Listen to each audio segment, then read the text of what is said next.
Hey guys, what's up? So in this video, I want to show you something very important about linear approximations, and that is, well, their applications to many math problems. So we have this problem over here, and I hope that based on the thumbnail, you have given it a shot, and probably you have not been able to solve it, okay? Because it's kind of hard to solve just based on the information that we have. If you don't use any other method besides, trying to rearrange this equation for f of x, okay? That is very hard. I'm not even sure if it's possible. I think it's not. So yeah, I think one of the ways in which you can solve this problem is by using a linear approximation. And this is going to show you why linear approximations are so useful in pretty much any branch of math, because they allow you to solve problems that are kind of abstract and that you're not giving that much information, okay? So let's begin. So now you can see that in this problem, the only thing that we need to do is to find a function and then evaluate that function at 3/2. We know that a linear approximation allows us to rewrite any function f in terms of, many other values that are related to f. So one of them would be f evaluated at any base point x naught plus the other value that we have would be the derivative of f evaluated at x times the change in x, okay, which would be x minus x naught. Now in this formula, x naught is going to be a base point. Now this base point is going to be a point that is fixed and that is not going to move. And you're going to choose x values that are close to x naught, okay? So now in this problem, you can see that since we need to find 3/2, we need to have a base point. Well, now we don't need to find 3/2. Since 3/2 will be the input that we use to find an answer, well, then we need to use an x naught value that is close to 3/2, okay? And well, we're lucky that we were given this piece of information over here, and it's that f of 1 equals 0, okay? So if we let x naught be equal to 1, then we would be able to know how much f of x naught is, and we would also be able to get a sufficiently close approximation for f of 3/2, okay? Because 3/2 is 0.5 units away from 1, okay? Which is, we could say it's decent, okay? So now let's determine values and let's see what else we have to do. So we know x naught would be equal to 1, okay? That would be our base point. We know x would be 3/2. You can see x and x1, x naught, they're close. And the only thing that we're missing would be f prime of x, okay? And then evaluate that function at 3/2. So now let's do that. Now what is the derivative of f prime x? Well, this is pretty cool because right now we need to use implicit differentiation.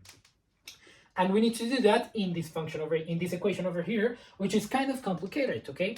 So now let's find the derivative of f with respect to x based on this equation. So I'm gonna write the entire thing. So this would be the derivative with respect to x of the entire equation, f of x plus 1. And now I actually need another parenthesis over here, f of x plus 1 times e to the f of x, and this equals 1, okay? And we're going to take the derivative of this function, or, well, this equation, not function. So now let's take and I wrote 1, I'm sorry. I went ahead of myself, but this should be x. The derivative of x will give us 1, but now for now, this is just the derivative of x, I'm sorry. So now, yeah, let's take the derivative on the left side. So we know that we have two functions multiplying each other, and that means that we need to use the product rule, okay? I was gonna say power rule, but now we need to use the product rule, okay? So let's do that. Now let's leave this as a factor. So we're gonna have e to the f of x times the derivative of this. Now we know the derivative of this would be the derivative of 1 equals 0. The derivative of f would be f prime, okay? So this would be f prime of x. Plus, now we have this as a factor, and then the derivative of this. So this would be f of x plus 1, and I'm missing a parenthesis over here, times the derivative of this. We know that would be e to the f of x times, so right now we're going to use the chain rule because we have e to the a function, so we need to use the chain rule. So we're going to say this is e to the f times f prime, okay? And this is going to be, and of course this is going to be 1.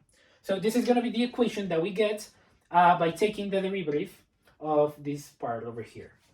Now, the only thing that we need to do is solve for f prime. And how can we do that? Well, we can see from over here that we have a common factor. So we have f prime and f prime, so I'm going to factor out that. So we have f prime of x multiplying. So let's see, we have e to the f of x, plus, this should be, so we have e to the f of x times this. So it's going to be e to the f of x. And we can actually factor out 2e to the f of x. So we're going to have, okay, let's do the entire thing and then we can simplify more. So we have e to the f of x plus e to the f of x times f of x plus 1, close parentheses, and we close the square one, okay? So this is how much we should get. Let me confirm that. Yep, that is right. So this is how much we get, and we know this would be equal to 1. So we know that f prime then would be equal to all of this, and we can actually simplify this to, this would be the same as, let me do that. No, I'm actually gonna find the value of f prime, and then we can simplify this part. So this is gonna be 1 over, and I'm gonna use an inline fraction.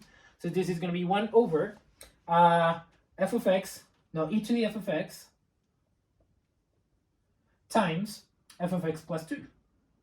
So f of x plus 2, okay? And this is how much we get for the derivative of f. Now, the only thing that we need to do now is evaluate this function at 3 over 2, or something that we can do, and now here's where things, where things might get tricky. So we know that if we want to find the derivative evaluated at 3 over 2, which is going to be what we need to complete the linear approximation, because over here we know that we need to use f prime of x, and x equals this number. So something that we can do is that, since we are assuming that x is close enough to x naught, then we can play interchangeably with x and x naught. So anywhere that you see x naught, well, you could also say that is equal to x, okay? So if you have f of x naught, well, that's kind of also equal to f of x. And if you have f prime of x, well, this is also going to be f prime of x naught. And then we can say that this part over here is going to be 1 over e to the f prime of x naught, f of x naught, I'm sorry, and this would be times f of x naught plus 2, okay? And now this is pretty nice because, and I think you can see now why I did that, we know how much f of x naught is. F of x naught equals 1, and we already know how much f evaluated at 1 is. We know that it's going to be 0, okay? So that means that f prime, I'm going to do this over here, so f prime of x naught, which is what we're going to use for f prime of x naught is going to be the same as 1 over, so we have e to the f of 1 equals 0, that would be 1, so we have 1 times f of x naught, that is going to be, once again, is going to be 0, plus 2, then this is just going to be, wait, what? It's going to be 0, this should be 1, f of x naught 0, yeah, plus 2, yeah, so this is going to be 2, okay, nice. And now, well, you can just see that f prime, so I'm going to do f prime of x, well, it's going to be equal to 1 over 2, okay, when x equals 3 over 2. And now we can just simply complete the approximation that we were trying to find. So I'm going to do that over here. So we know that f of 3 over 2 would be approximately the same as, now f of x naught, we know is going to be 0, so we don't write anything. Now the derivative evaluated at x, which when x equals 3 over 2 is going to be 1/2. So we have 1 over 2 times x minus x naught. We know x equals 3 over 2 minus 2 over 2. That would be 1/2, okay? So this is 1/2. And that means that this function is going to be approximately equal to 1/4, okay? This equals 1/4, but the function not. The function only is approximately equal to 1/4. So this equals 1/4, okay? And this is how much you get for, well, for the value of that function, okay? That is basically the entire problem. And I hope that you just saw why it is very important to be able to use linear approximations. If you have a problem like this, well, you're not going to be able to solve for f of x. What you want to do instead is use a linear approximation for f of x. And then based on the information that you were given, well, you might be able to find the linear approximation for f of 3 over 2, which is the number that we were using, okay? The value of the function that we wanted to find. So yeah, that has been everything. I hope that you enjoyed this video, you learned something, and see you in the following one. Bye.